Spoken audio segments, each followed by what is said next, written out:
ذرا ایک سوال اپنے دل سے پوچھیں۔ کیا کبھی اپنے محسوس کیا ہے کہ نماز پڑھتے ہیں مگر دل حاضر نہیں ہوتا؟ قرآن پڑھتے ہیں مگر آنکھیں تو پڑھتی ہیں، دل نہیں بدلتا؟ اور دل کے اندر ایک خلا ہے جو کسی طرح پر ہی نہیں ہوتا۔ اگر ایسا ہے تو آج کا یہ بیان آپ کے لیے ہے۔ یاد رکھیے، اللہ تک پہنچنے کے راستے کتابوں سے نہیں بلکہ اللہ والوں کی صحبت سے کھلتے ہیں۔ ایک لمحہ کسی ولی اللہ کی مجلس میں بیٹھنا سالوں کی عبادت سے بھی زیادہ دل کو بدل دیتا ہے۔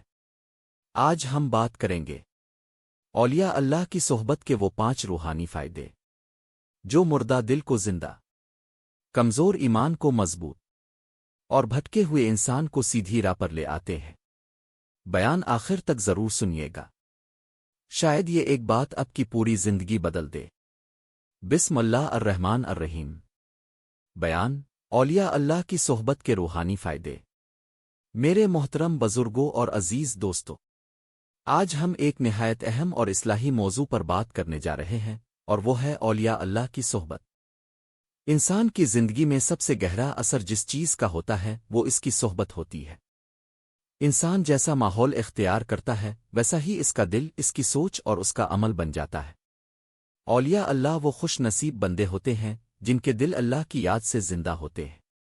ان کی مجلس میں بیٹھنے سے زبان بولے بغیر بھی دل پر اثر ہوتا ہے۔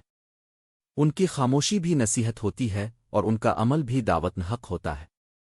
پہلا روحانی فائدہ، دل کی اصلاح۔ اولیاء کی صحبت کا سب سے بڑا فائدہ یہ ہے کہ انسان کا دل زندہ ہو جاتا ہے۔ گناہوں کی وجہ سے دل پر جو زنگ چڑھ جاتا ہے وہ آہستہ آہستہ اترنے لگتا ہے۔ دل میں نرمی پیدا ہوتی ہے، آنکھوں سے آنسو نکل آتے ہیں اور انسان اللہ کی طرف رجوع کرنے لگتا ہے۔ دوسرا فائدہ، ایمان میں مضبوطی۔ اولیاء اللہ کی زندگی اللہ پر مکمل بھروسے کی عملی تصویر ہوتی ہے۔ ان کی صحبت میں رہ کر انسان یہ سیکھتا ہے کہ مشکل حالات میں بھی اللہ پر یقین کیسے رکھا جاتا ہے۔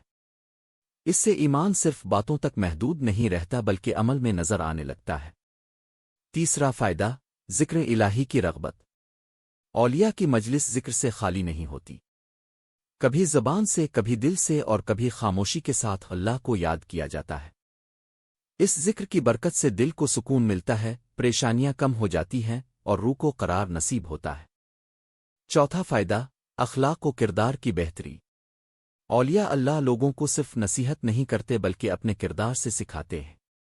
ان کی صحبت سے عاجزی، صبر، برداشت اور محبت جیسے اعلیٰ اخلاق پیدا ہوتے ہیں۔ انسان کے رویے بدلنے لگتے ہیں اور وہ دوسروں کے لیے آسانی کا سبب بن جاتا ہے۔ پانچواں فائدہ، دنیا و آخرت میں کامیابی۔ جو شخص اولیاء اللہ کی صحبت اختیار کرتا ہے، اللہ اس کی زندگی میں برکت عطا فرماتا ہے۔ اس کے وقت، رزق اور اعمال میں آسانی پیدا ہو جاتی ہے۔ ایسی صحبت انسان کو گمراہی سے بچا کر ہدایت کے راستے پر قائم رکھتی ہے اور آخرت کی تیاری کا شعور عطا کرتی ہے۔ میرے عزیزو، یاد رکھیں، اولیاء اللہ ہمیں اپنی طرف نہیں بلاتے بلکہ اللہ کی طرف بلاتے ہیں۔ اگر ہم چاہتے ہیں کہ ہماری زندگی سانور جائے، ہمارے دل کو سکون ملے اور ہمارا انجام بہتر ہو، تو ہمیں نیک لوگوں کی صحبت اختیار کرنی چاہیے۔ اللہ تعالی ہمیں سچے اولیاء کی صحبت نصیب فرمائے اور ان کے صدقے ہمیں اپنا قرب عطا فرمائے۔ آمین رب العالمین۔